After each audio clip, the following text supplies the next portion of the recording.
സാധനം മാത്യൂസേ, ഇതിനാണ് 2-3 ദിവസമായിട്ട് താൻ കിടന്ന് 150 തവണ വിളിച്ചുകൊണ്ടിരുന്നത്. എൻ്റെ പെണ്ണുമ്പിള്ള പോലും എന്നെ അങ്ങനെ വിളിക്കൂലല്ലോടോ.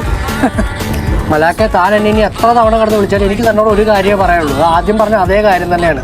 തനിക്ക് തരാമെന്ന് പറഞ്ഞ സാധനം എൻ്റെ കയ്യിൽ ഇപ്പോൾ ഇല്ല. അത് കിട്ടണമെങ്കിൽ താൻ ഇത്തിരി വെയിറ്റ് ചെയ്യേണ്ടി വരും. പക്ഷേ തനിക്കൊരു വിചാരമുണ്ട്, ഞാൻ തൻ്റെ കോൾ കൊടുക്കാതെ തന്നെ പേടിച്ച് ഈ ബോട്ടിനകത്തൊന്ന് വിളിച്ചിരിക്കണമെന്ന്. എന്നാൽ അതല്ല, ഇത് എൻ്റെ ഏരിയയാണ്. എനിക്കിവിടെ വേറെയും കളികളുണ്ട്. തൻ്റെ ഡീല് മാത്രമല്ല എൻ്റെ തലയ്ക്കകത്ത്. താൻ അതൊന്നും മനസ്സിലാക്കുക. പണ്ടൊക്കെ ബിരിയാണിക്കകത്തൊരു മുട്ട വെക്കുക, ഇപ്പോൾ മുട്ടയും ഇല്ല, വിലയും കൂട്ടി. പഴം കഴിക്കാം. എനിക്ക് സാധനം വേണം. ഇയാടെ പറച്ചിലോട്ടൊന്നും ഇയാൾക്ക് കൊടുക്കാൻ പറ്റുന്ന സാധനം ഞാൻ ഈ ബിരിയാണിക്കകത്ത് പൂഴ്ത്തി വെച്ചേക്കണേണ്.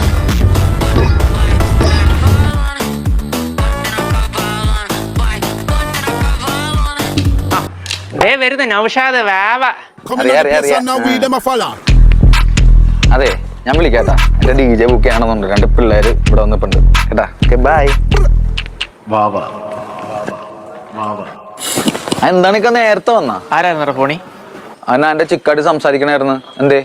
അടുത്ത പോലീസ് കേസ് ഒപ്പിക്കാനുള്ള പരിപാടിയാണ്. മിക്കവാറും ഉടനെ ഇവിടെ പോലീസ് വരും. കരുതാക്ക് കളിച്ച് പറയാ കട ഓർക്കാൻ പോണല്ലോ. ഏക്കാ സംഭവം ശരിയാണ്. ഞാൻ നിങ്ങളുടെ സ്റ്റാഫൊക്കെ ആണ് എന്ന് പറഞ്ഞാൽ എന്റെ പേഴ്സണൽ കാര്യത്തിലൊക്കെ ഇടപെടണമെന്ന് കബൂറാവും. എനിക്കത് ഇഷ്ടമല്ല. ശരി, പ്രൊഫഷണൽ ആയിട്ടൊരു കാര്യം ചോദിക്കട്ടെ. ഇപ്പൊ സമയം എത്രയായി? സമയം വാച്ചിട്ട് ചോദിക്കാൻ ഓടൂല. ഓടിക്കും ഞാൻ. ഇപ്പോഴാണോ കട ഓർക്കാൻ വരുന്നത്? എന്നാ പ്രൊഫഷണൽ ആയിട്ടൊരു കാര്യം ഞാൻ അങ്ങോട്ട് ചോദിക്കട്ടെ. എന്റെ 3 മാസം ശമ്പളം തന്നിട്ടില്ലല്ലോ. എന്ത് ആ സാധനം വിറ്റുപോട്ടെ. അടുത്ത മാസം ശമ്പളം തന്നില്ല. തൂക്കുകളൊക്കെ ഞാൻ തൂക്കി കൂട്ടാ. റെസ്പോൺസിബിലിറ്റി ആറ്റോസ്.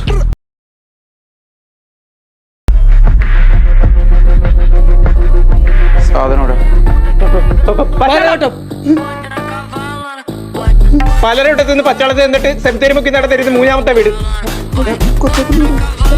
അതെ, ഇവന്റെ കൊച്ചാപ്പന്റെ വീട്ടിലാ വെച്ചേക്കുന്നത്. എടുത്തിട്ട് വരാം.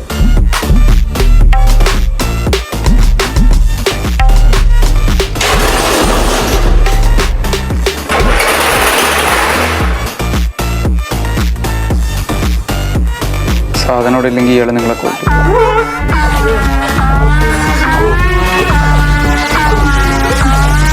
ഇയാളെ ഞാൻ കൊല്ലും.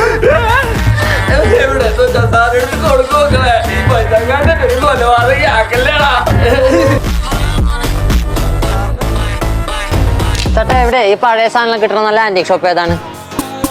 നല്ല കടയാണ്. മേളി അത് തുറന്നിട്ടില്ലല്ലോ. അല്ല സാർ, നമ്മുടെ സ്റ്റാഫ് കീയായിട്ട് വന്നോണ്ടിരിക്കും. 5 മിനിറ്റ് ഇപ്പൊ തുറക്കും. സാർ എന്താ സാർ വേണ്ടത്? വാസ്കോഡഗാമ ആദ്യമായി കൊച്ചി കാലുകൊത്തിയപ്പോ മൂക്കിയേറ്റിയ കറച്ചി. ചരിത്രപ്രധാനമുള്ള പഴശ്ശാരി സിനിമ മമ്മൂട്ടി ഉപയോഗിച്ച വാളല്ല, ചീപ്പ്. പോർച്ചുഗീസ് അരകല്ല്, ആഫ്രിക്കൻ ആമടപ്പറ്റി, ബ്രിട്ടീഷ് മുറുക്കാഞ്ചെല്ലും, വിളക്കുകൾ, സ്റ്റാൻഡുകൾ, മണ്ണെണ്ണ മണ്ണെണ്ണ സ്റ്റൗ, ഗ്യാസ് സ്റ്റൗ, കേരളത്തിലെ ആദ്യത്തെ പ്രഷർ കുക്കർ, പഴയ നാണയങ്ങൾ, ലോട്ടറി ടിക്കറ്റ്, അങ്ങനെ കൊച്ചി റെറസ്റ്റ് എല്ലാം നമ്മുടെ കടയിൽ സാർ. സാർ എന്താ വേണ്ടത്? എനിക്കൊന്നും വേണ്ട, വെറുതെ കാണാലോ. ഓടിപ്പോണ്ടോ പേടിച്ചിട്ട് നല്ല സ്പീഡില്? ഞാൻ കണ്ടില്ല. സാധാരണ ആൾക്കാരെ ഓടിച്ചിട്ട് ഞാൻ അങ്ങനെയല്ല ഓടാറ്. ഈ വയറും വെച്ച് ചേട്ടൻ അയാളെ ഓടിച്ചിട്ട് പിടിക്കാൻ പറ്റുമെന്ന് എനിക്കോ കേട്ടോ.